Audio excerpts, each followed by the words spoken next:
नमस्कार, मैं अपने चैनल में आपका स्वागत करता हूँ। आज इस वीडियो के माध्यम से प्रधानमंत्री के द्वारा चलाए गए एक महत्वपूर्ण योजना, प्रधानमंत्री मातृ वंदना योजना का डिस्कशन आज हम करेंगे।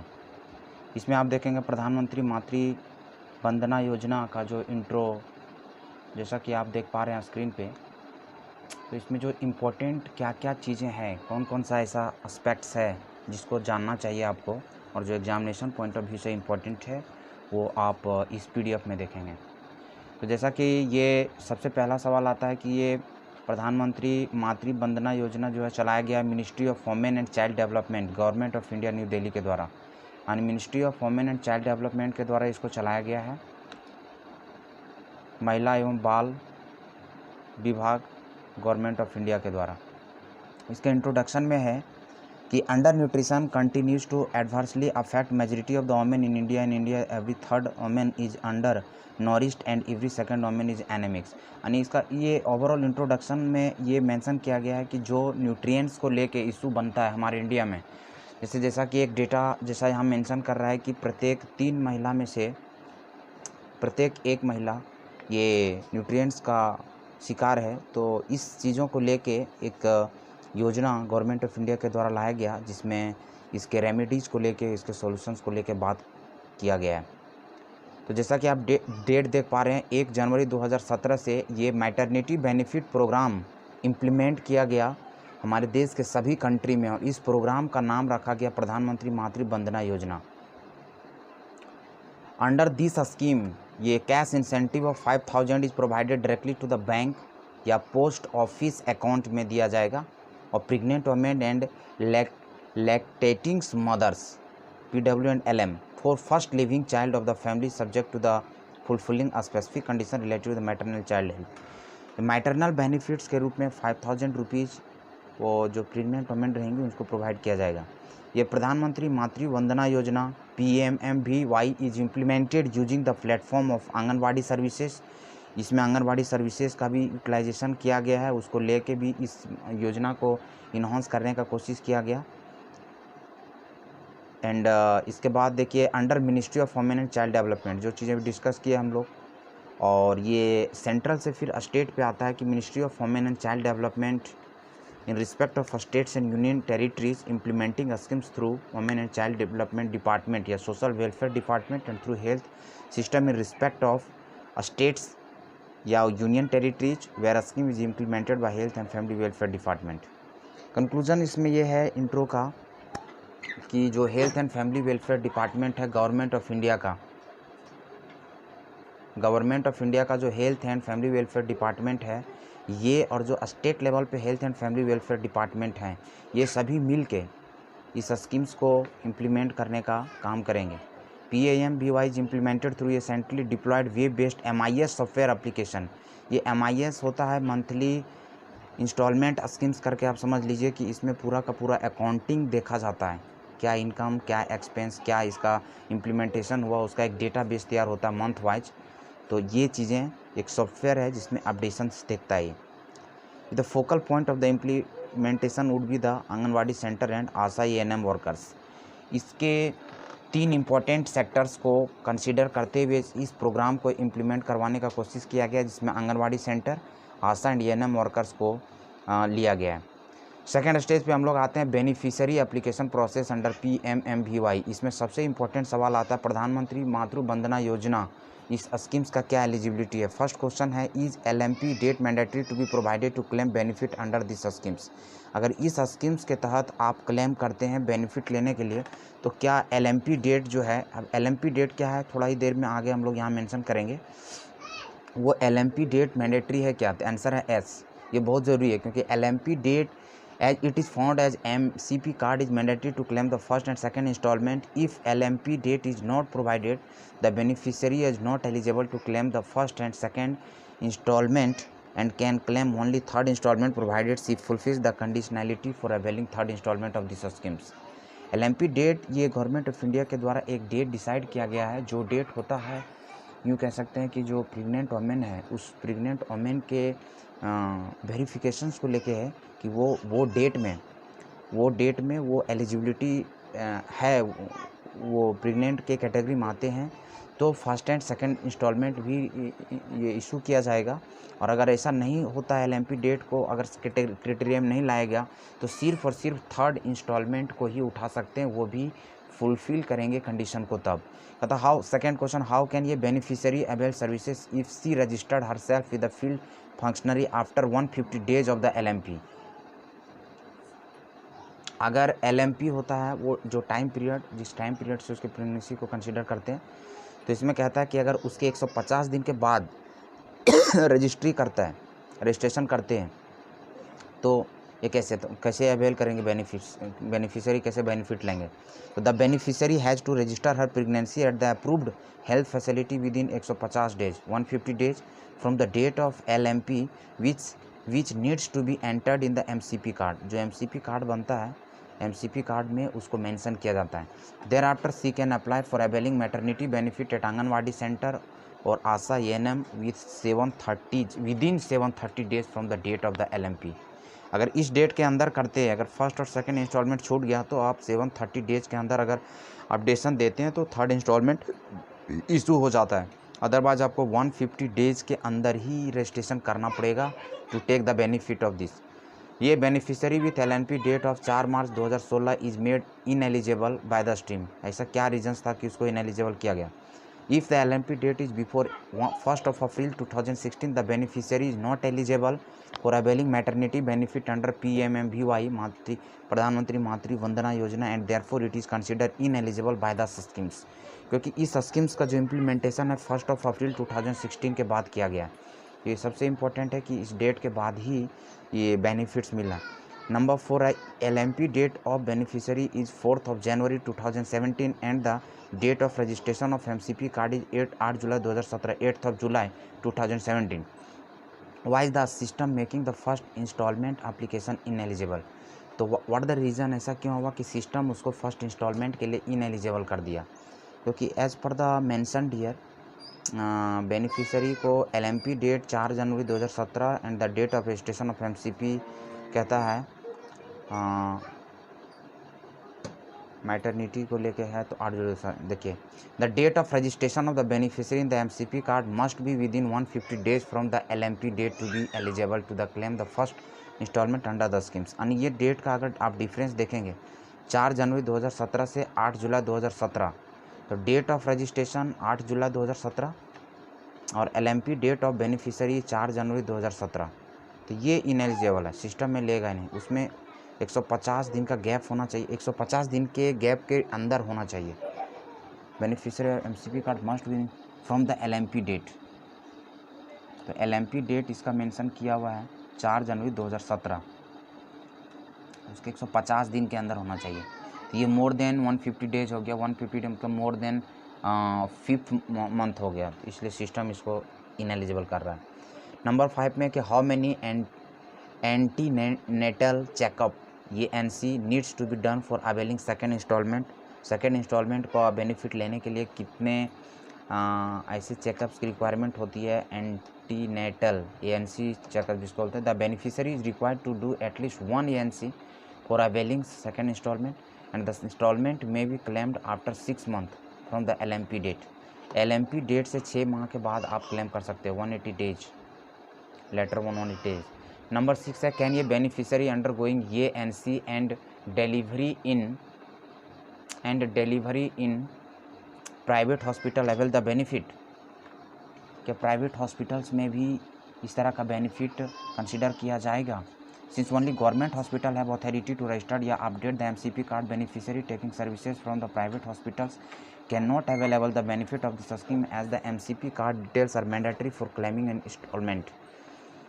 तो बेसिकली ये प्राइवेट सेक्टर की जो हॉस्पिटल्स है वो ऑथराइज नहीं है एमसीपी कार्ड से रिलेटेड या फिर जो डेट मेंशन करता है उसके लिए रजिस्ट्रेशन के लिए, तो that's why private hospital is not authorised and ये एलिजिबिलिटी में नहीं आ पाएगा। However if the required condition are duly certified by a government doctor of the officers या functionary of the health department not below the rank of ANM, यानी ये NM rank से नीचे के अधिकारी या फिर स्वास्थ्यकर्मी अगर आपको वेरिफिकेशन करते हैं तो कंसिडर नहीं किया जाएगा, बट इससे ऊपर का अगर वेरिफिकेशन है ऑफिसर्स का, then beneficiary can claim maternity benefit under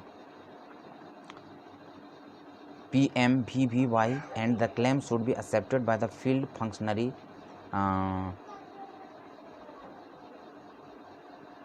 health employ. यानी AWW, ये NM या आशा, ये सभी हेल्थ से रिलेटेड ऑर्गेनाइजेशन एंड हेल्थ से रिलेटेड डिपार्टमेंट हैं जो इस चीज़ों को डील करती है। क्वेश्चन नंबर 7 है कि ये beneficiary has completed her ANC within 4 month from LMP date जो रजिस्ट्रेशन हुआ था उस डेट के 4 माह के अंदर within 4 months beneficiary has completed her ANC जो चेकअप एंड जो हम लोग डिस्कस किए थे ANC, है ना, ये 4 माह के अंदर अगर ये चेकअप कंप्लीट किया, एंटी नेटल चेकअप अगर कंप्लीट किया है with in 4 months from her LMP and he is immediate applied for the installment to see become eligible. Why?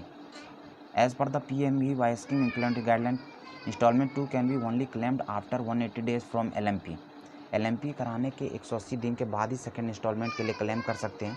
The date provided ANC has been completed. The date of ANC can be any time before the date of claim of instalment 2। Date of ANC कभी भी any time करा सकते हैं before the date of claim instalment 2, but the instalment can be claimed. Instalment आपको 180 days के बाद ही claim करना है। Does the ANC have to be 180 days after the LMP date to claim instalment 2 under PMVY? ANC can be done any time, कभी भी checkup हो सकता है between LMP date and the date of claim instalment 2। The date of last completed ANC needs to be provided for claiming the instalment 2। ये mandatory है। 9 है question number 9, the date of delivery for the first child of the beneficiary 1 January 2017, which instalment can she claim? तो if the date of child birth is 1 January 2017, the beneficiary is eligible for all installment.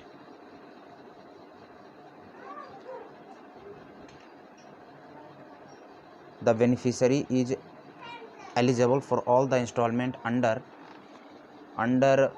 the PMVY scheme subject to meeting all other eligibility conditions for the individual installment. फिर 10 है, a beneficiary has received installment 2 and forgotten to apply the installment 1। 2 receive किया but installment 1 apply करना भूल गया।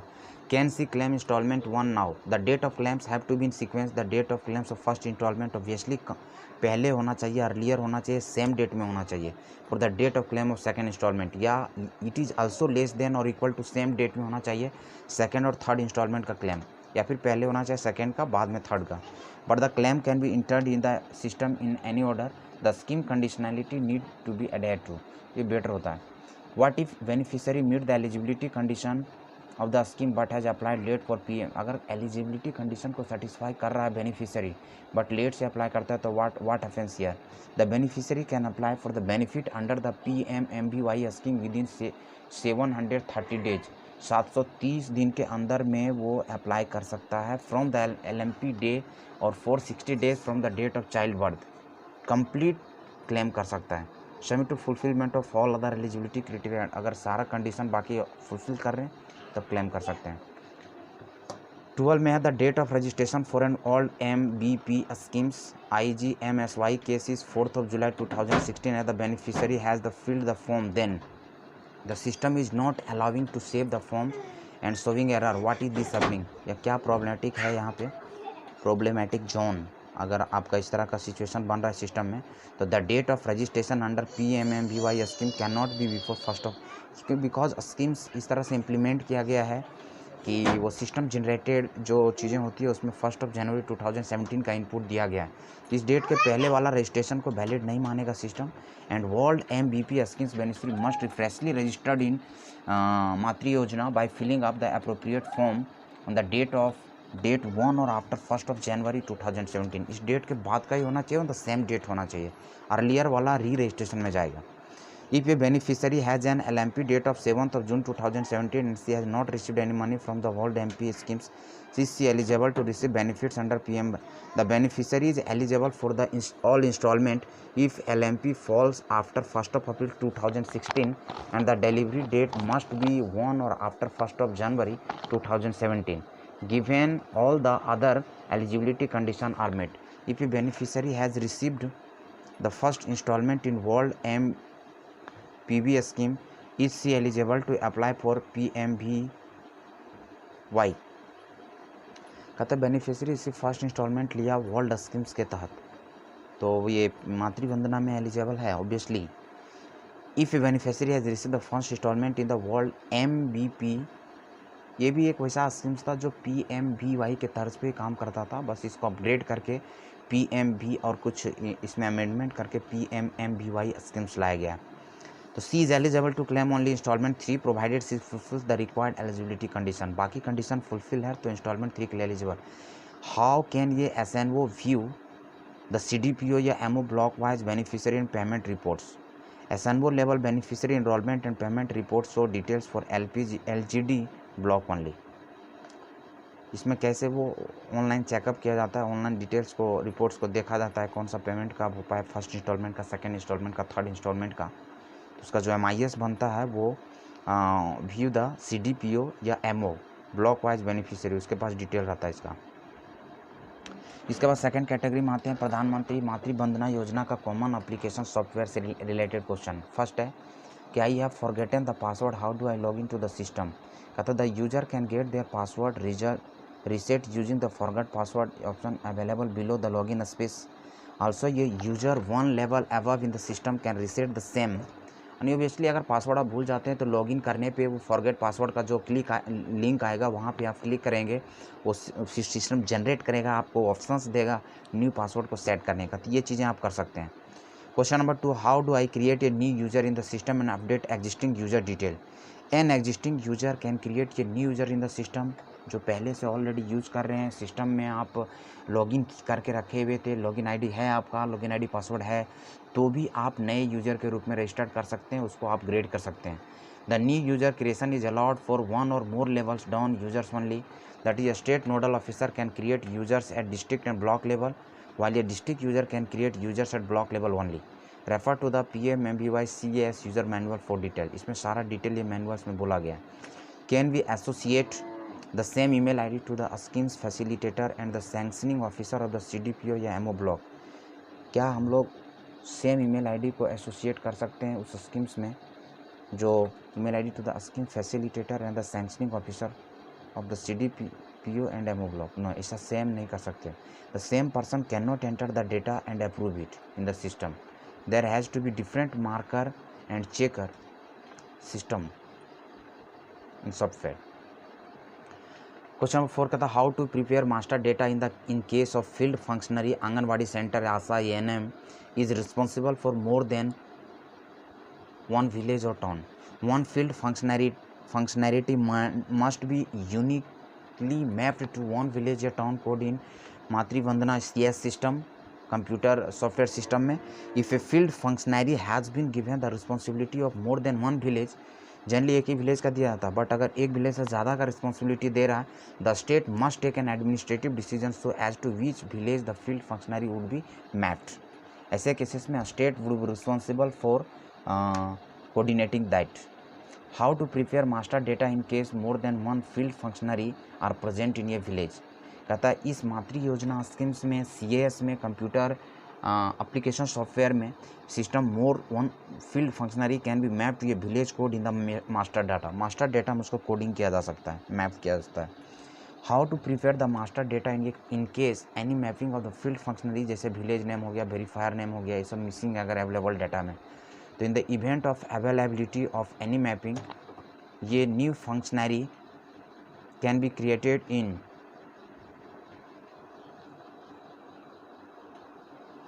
मातृवंदना CAS system using respective DNO या SNO login.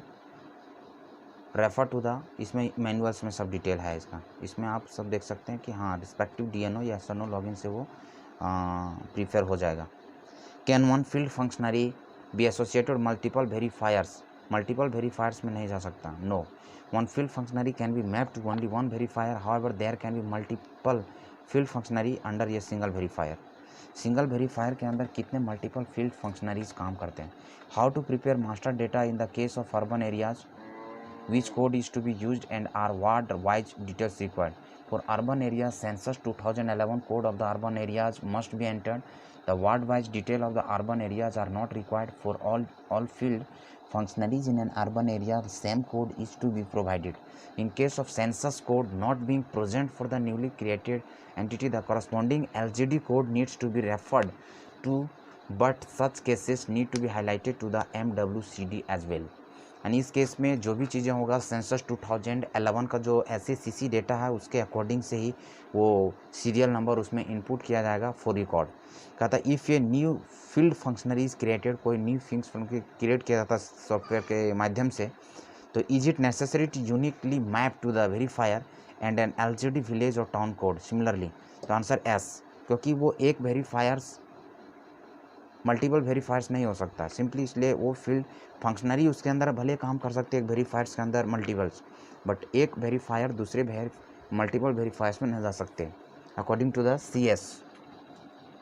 ये field functionary has to be uniquely mapped to ये village और town code to ये verifier and the further to ये CDPO या MO उसको रिपोर्ट करेगा। ये verifier can be uniquely map to ये one CDPO MO block only, it is not possible to create a verifier that is not map to any. अच्छा, verifiers को map करना ही पड़ेगा CDPO या MO किसी से भी।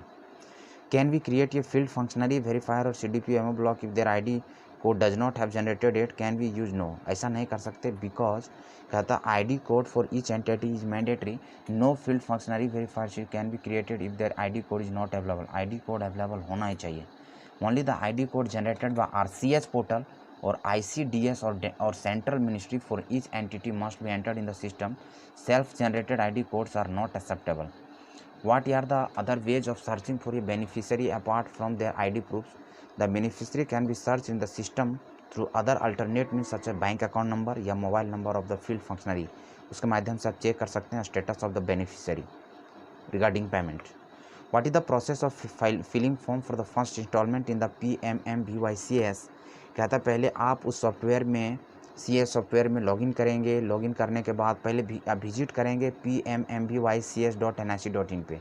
इसमें जाने के बाद लॉगिन करेंगे, लॉगिन करने के बाद बेनिफिशियरी सर्च करेंगे, उसमें आप डेटा इनपुट करेंगे न्यू बेनिफिशियरी करके, और उसके बाद वहाँ पे आप फॉलो करते जाएंगे गाइडलाइंस को, तब जाके आप उसमें नेम चेक कर सकते हैं, अकाउंट नंबर से चेक कर सकते हैं स्टेटस। और उसके बाद फर्स्ट इंस्टॉलमेंट के लिए भी आप एलिजिबल हैं तो अप्लाई कर सकते हैं। Beneficiary registration form is also form for claiming the first instalment of the maternity benefit. यहाँ एक लिंक दिया गया है, इस लिंक पे भी आप जाके इसके यूट्यूब वीडियो पे जाके वहाँ से भी आप बहुत सारा चीज़ देख सकते हैं। क्वेश्चन नंबर 13 है, what is the process of filing second and third instalment in the PMMVYCS। पहले सेम प्रोसेस है जैसा फर्स्ट में किया, बस इसमें वहाँ तक आप क्लिक करने के बाद बेनिफिशियरी रजिस्टर्ड हो जाने के बाद सेकंड इंस्टॉलमेंट और थर्ड इंस्टॉलमेंट पे आप क्लिक करेंगे, बाकी सेम प्रोसेस है। If the scheme facilitator has missed out and filling the instalment 2 form and the instalment 3 has been approved, will the beneficiary not get instalment 2। अब इसमें क्या होता है कि अगर पहले इंस्टॉलमेंट 3 रिसीव कर लिया, अप्रूव हो गया, इंस्टॉलमेंट 2 का फिलिंग नहीं कर पाए थे, तो इस केसेस में क्या होगा? If the installment 3 form has been filled before installment 2 form, the system will not restrict data entry of the installment 2 form. It will only be submitted if the date of claim at field functionary on a date of claim of the installment 3. अगर वो eligibility में आता है तो फिर वो कर सकता है। एट हाउ मतलब अगर आप 3 को अप्रूव पहले करा लिए, 2 का फिलिंग नहीं कर पाए हैं, बट अगर 2 का एलिजिबिलिटी में एट प्रेजेंट आप हैं तो एट प्रेजेंट आप उसको क्लेम कर सकते हैं। At how many levels dashboard can be viewed. Dashboard पे 3 तरह का कॉलम्स आएगा, national level, state level and district level. अगला वीडियो में हम इस PMMVY का जो एग्जैक्ट पोर्टल है वहाँ पे जाके हम डैशबोर्ड का भी एक वीडियो बनाएंगे, जहाँ से बेनिफिशियरी को सर्च किया जाता है, बेनिफिशियरी के पेमेंट रिकॉर्ड को चेक किया जाता है, MIS चेक किया जाता है। तो कहता है ये 3 अलग अलग तरह के इसमें 3 टायर्स कॉलम्स रहते हैं, नेशनल, स्टेट एंड डिस्ट्रिक्ट। कहता है 16 में है, which all reports are available to the scheme facilitator and sanctioning officer dashboard. कहता है list of reports available to scheme facilitators and sanctioning officer dashboard. कहता है विड्रॉल की रिपोर्ट, करेक्शन की रिपोर्ट और पेमेंट रिपोर्ट। कहता है list of reports available at the sanctioning officers level is as follow. कहता है अप्रूवल की रिपोर्ट, विड्रॉल की रिपोर्ट, इस तरह का ये सैंक्शनिंग ऑफिसर्स के कॉलम में ये सब है। वहाँ से पेमेंट रिपोर्ट्स भी वगैरह चेक किया जा सकता है। 17 में है which all reports are available to the district nodal officer, state nodal officers and central nodal officer dashboard. इसमें क्या क्या चीज़ें रिपोर्ट्स अवेलेबल होता है? डिलेड अप्रूवल रिपोर्ट का, पेंडिंग एसओ अप्रूवल रिपोर्ट का, payment report, beneficiary instalment paid report, ये सारा चीज़ आप चेक कर सकते हो पोर्टल पे जाके। टाइमलाइन से the payment process, agings report, fund disbursement report, ये सारा का सारा चीज़ चेक कर सकते हैं। इसके बाद reports available at the state nodal officer dashboard में pending SO approval, payment report, payment batch history, beneficiary instalment paid report, Aadhaar penetration report, total beneficiary timeline, in payment process, sizing reports and fund disbursement report. इस तरह के सारा का सारा चीज़ें step by step आप देख सकते हैं। सेंट्रल नोडल में पेंडिंग एसएनओ अप्रूवल, यानी स्टेप बाय स्टेप जो ऑफिसर्स दूसरे ऑफिसर से सीनियर्स हैं तो उसके पोर्टल्स में जूनियर्स वाला स्टेटस शो करेगा, ताकि उसके द्वारा लिया गया एक्शंस का रिपोर्ट उसके पोर्टल में दिखे, डैशबोर्ड पे दिखे। क्वेश्चन नंबर 18 में कहता है beneficiary has given the correct detail for the instalment 3 but her record is not showing up in the sanctioning officer instalment approval queue, why. कहता है instalment 3 will not appear in the instalment approval queue of the sanctioning officer unless Aadhaar details have been provided. Both the beneficiary and harassment as Aadhaar details are mandatory to claim third instalment. Meghalaya, Assam और जम्मू कश्मीर में ये system आधार वाला mandatory नहीं है, but rest of the states of और country या फिर union territories का जो पार्ट है वहाँ पे Aadhaar of the beneficiary and husband ये मैंडेटरी है। अगर ये अपडेशन नहीं है तो इंस्टॉलमेंट 3 वो क्यू में शो नहीं करेगा। What can be done if the scheme facilitator है मेड डेटा एंट्री एरर। अगर डेटा एंट्री एरर करता है स्कीम फैसिलिटेटर तो इस केस में क्या किया जा सकता है? If a scheme facilitator has made a mistake in data entry, he या फिर she can withdraw the applications and make required correction. ऐसा पॉसिबिलिटी है, करेक्शन हो जाता है।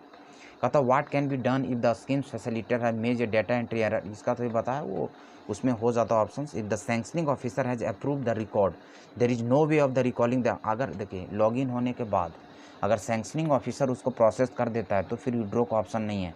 The record will only come back in the correction queue in the case there is an authentication failure from UID और PFMS, है ना, financial management systems जो होता है स्कीम्स का, उसमें जब तक अपडेशंस नहीं हुआ, उसमें जब तक प्रोसेस नहीं हुआ, तब तक आप करेक्शन के लिए रेक्टिफिकेशन के लिए आप दे सकते हैं। Where are the record send for the correction by sanctioning officer visible. अगर सैंक्शनिंग ऑफिसर्स देखता है कोई एरर है तो कहाँ भेजता है? Has sent an application for correction, it will be visible in the correction queue of the scheme facilitator users login में। What steps to follow if the sanctioning officer finds a discrepancy in the records and want to correct it? कहते हैं if a sanctioning officer finds that any particular application of a beneficiary requires correction, they can select the correct button to send it back to the scheme facilitator highlighting the discrepancy found requiring corrections. अगर ऐसा होता है कि sanctioning officers देखता है कि कोई particular beneficiary को करेक्शन करने का रिक्वायरमेंट है तो वो करेक्ट बटन को सेंड करता है फैसिलिटेटर के पास और उसके करेक्शन के लिए वो एलिजिबल करवाता है। How can the application in correction queue can be corrected? वो बस साइट पे जाने के बाद application send for the correction by sanctioning officer वो दिखता है, एलिजिबिलिटी से रिलेटेड फेलियर दिखाता है, पेमेंट फेलियर्स को दिखाता है, आधार से रिलेटेड चीज़ें को दिखाता है। The record rejected by the sanctioning officer are not visible in the correction queue. ऐसा क्या रीजन हो सकता है? कहते हैं द सैंक्शनिंग ऑफिसर रिजेक्ट ये case, it will be not visible in the correction. Rejection पे करेक्शन में नहीं दिखेगा। It is deemed rejected for the schemes for the particular instalment. If the sanctioning officer wants to send a record for the correction, सी या ही will have to select the correct option in the approved queue. Where are the records which have failed UIDAI PFM verification visible? कहाँ से वो check कर पाएंगे record को? If a record fails verification from UIDAI और PFMS, it will be visible in the correction queue of the schemes facilitator users login with the appropriate region. ये भी चीज़ देखिए, अभी सारा चीज़ डिस्कस हुआ। इसमें देन आफ्टर है कि how can the application rejected by PFMS be corrected. अगर PFMS के द्वारा एप्लीकेशन रिजेक्ट हुआ तो इसको कैसे करेक्ट किया जा सकता है? This can be corrected. Available to the DO login application can be corrected by the opening the form and rectifying the information as required. Can SNO see which beneficiary, which installment has come back in the escrow account? The state या union territory can check payment failure list in the PFMC या EP12 report after logging into PFMC website using the state scheme managers login. PMMVYCS shows that the beneficiary has been paid but the bank account number is not the same as registered under. तो इस cases में bank account based इसमें beneficiary का जो bank account updation है वो आधार based updation इन सब चीज़ों को चेक किया जाता है. In Aadhaar based payment the money transfer to the latest Aadhaar seeded bank account to the beneficiary at the time of registration. Beneficiary who are providing Aadhaar as the identification proof should be made aware of the same. उसको जानकारी देना होता है, जानकारी में रखना पड़ता है इन चीज़ों को कि आपका आधार से इनरोल किया गया बैंक अकाउंट कौन सा है जो उसमें सीडेड किया गया है. In these cases, beneficiary should be asked to update the passbook of the bank account which is the last seeded with her Aadhaar card. Can we generate our own codes for village which are not present in? नहीं, ऐसा नहीं हो सकता क्योंकि ये खुद से generate किया गया एक्सेप्ट नहीं करता सिस्टम में. CS में ऐसा एक्सेप्ट नहीं करेगा. It is advised to kindly highlight the issue with the Ministry of Panchayati Raj at the state level and leave out field functionary data for the such villages. चलिए यहाँ पे हम लोग एनेक्सर 1 में देख लेते हैं क्या क्या एलिजिबिलिटी है. फर्स्ट ज़्यादातर चीज़ें तो हम लोग डिस्कस कर ही लिए हैं. इसमें फर्स्ट इंस्टॉलमेंट में 1000 का रहता है, सेकंड इंस्टॉलमेंट में 2000, थर्ड इंस्टॉलमेंट में 2000. इसमें एलिजिबिलिटी यही रहता है required mothers to registered her pregnancy in her MCP card along with the required document with 150 days from the LMP. और डली फील्ड एप्लीकेशन फॉर्म 1A को फिलअप करना होता है. Copy of MCP card, copy of identity proof, copy of bank account, post office bank account passbook. ये सारा का सारा चीज़ फर्स्ट इंस्टॉलमेंट के लिए. सेकंड में भी ऑलमोस्ट चीज़ें वही रहता है, बस थोड़ा सा इसमें डली field application form 1B change होगा और MCP कार्ड फर्स्ट इंस्टॉलमेंट के बाद तो बन जाता है. At the time of this first instalment बन जाता है. तो इसमें एंटी चेकअप्स, इसमें एक आपको सेकंड इंस्टॉलमेंट में क्राइटेरिया एंटी नेटल चेकअप चाहिए और 180 डेज़ के बाद ये सेकंड इंस्टॉलमेंट के लिए क्लेम चाहिए. तो Aadhaar is mandatory for the third instalment in all state. ये 3 स्टेट को छोड़ के जैसे हमने डिस्कस किया इसमें 2000 सेकेंड थर्ड में है और 1000 फर्स्ट इंस्टॉलमेंट में है. तो ये सब स्कीम्स है. फर्स्ट साइकिल ऑफ इम्यूनाइजेशन इसमें BCG के लिए दिया है. इसमें देखिए बच्चा जब जन्म लेता है तो उसके बाद बच्चे को अलग अलग तरीके से वैक्सीनेशंस इम्यूनाइज करने के लिए दिया जाता है, जिसका शेड्यूल्स दिया है और ये सब चीज़ें आप यहाँ देख सकते हैं. हेपेटाइटिस के लिए, BCG के लिए, OPV के लिए 1, हाँ, पोलियोज वगैरह के लिए जो ड्रॉप देते हैं, DPT हेपेटाइटिस 1, 2, 3 के लिए. तो ये आपको 6 से 10 सप्ताह के अंदर देना होता है. इंट्रामस्कुलर्स में इस तरह का चीज़ें सब दिया है. तो आई होप ये आपका था. ये ministry of women and child development के द्वारा चलाया गया मुहिम, गवर्नमेंट ऑफ इंडिया के तहत जो डिपार्टमेंट काम करती है, ये हेल्थ मिनिस्ट्री का जो जितने डिपार्टमेंट है उसके तहत इस स्कीम्स को इम्प्लीमेंट किया जा रहा है. तो आई होप ये वीडियो आपको पसंद आया और ये वीडियो अगर आपको पसंद आया तो बेहिचक हमारे चैनल को आप सब्सक्राइब करें, शेयर करें और काफ़ी से काफ़ी अपने फ्रेंड सर्कल में आप शेयर करके इसके बेनिफिट को आप भी उठाएं और आपके फ्रेंड सर्कल में बेनिफिट उठाएं. और अगर कुछ कन्फ्यूजन रह गया हो, अगर वीडियो को थोड़ा फास्ट में अगर हम ले गए हों तो बिकॉज वीडियो लंबा हो रहा था तो कहीं ना कहीं हमें फास्ट लेना पड़ा बहुत सारी चीज़ों को ध्यान में रखते हुए. तो ऑब्वियसली आप कमेंट कर सकते हैं एंड बने रहिए, जुड़े रहिए. अगर आप कमीशन ग्रेड का जितना भी एग्जामिनेशन होता है, UPSC कमीशन ऑफिसर्स या फिर EPFO, इन सब एग्जामिनेशंस का प्रिपरेशंस कर रहे हैं तो हम लगातार अपडेट करते रहते हैं. आप हमारे साथ बने रहिए. साथ ही अगर आप स्टाफ सिलेक्शन कमीशन या फिर रेलवे के GS वगैरह के लिए हमारे चैनल को आप प्रीफर कर सकते हैं, then it is great pleasure for yes and you must be beneficial from on site. Thank you a lot.